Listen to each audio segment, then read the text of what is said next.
as I am the thing that keeps you guys between this and your real jobs, I'll keep mine short and sweet. As my fellow colleagues have said, is it a real honor to serve alongside these men and women, because as Senator Holt said, I really believe we have an incredible delegation that I know, no matter what, that they are working their hardest and their best to serve you guys as Northwest Oklahoma City.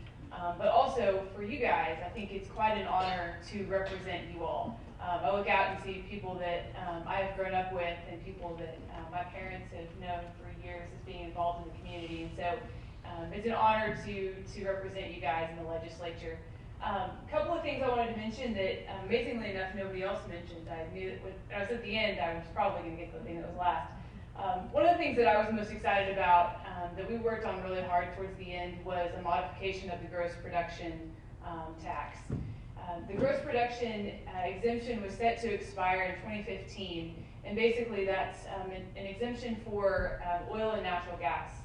And with that expiring, it would cause a tax increase on one of the largest industries in our state, and that's oil and natural gas.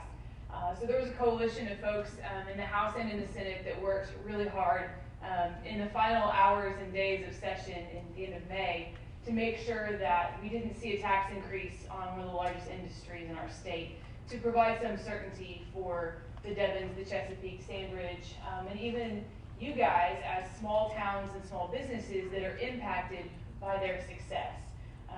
I was amazed at some of the comments that I heard from fellow colleagues that said it was just a tax credit for big business and it didn't impact small businesses.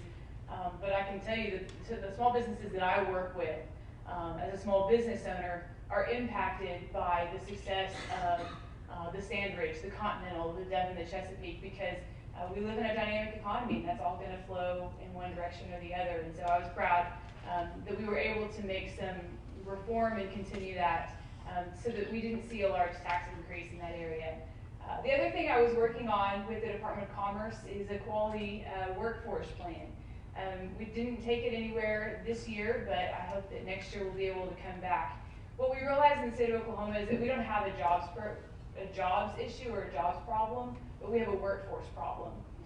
And so allowing small businesses to partner with vocational schools such as Francis Tuttle and Canadian Valley in order to give their employees additional training that would then allow that employee to step into a higher wage position and therefore continue their skills and their training. So we'll see where that goes next year. I feel like every piece of legislation I've ever run has a long and sad story, and eventually it'll make it to the end and hopefully be signed by the governor. But that's just another part of the story, and so we'll see what happens next year. But like I said, thank you guys for your involvement, for sticking it out to the very end, and it is quite an honor to serve you guys. So thank you very much.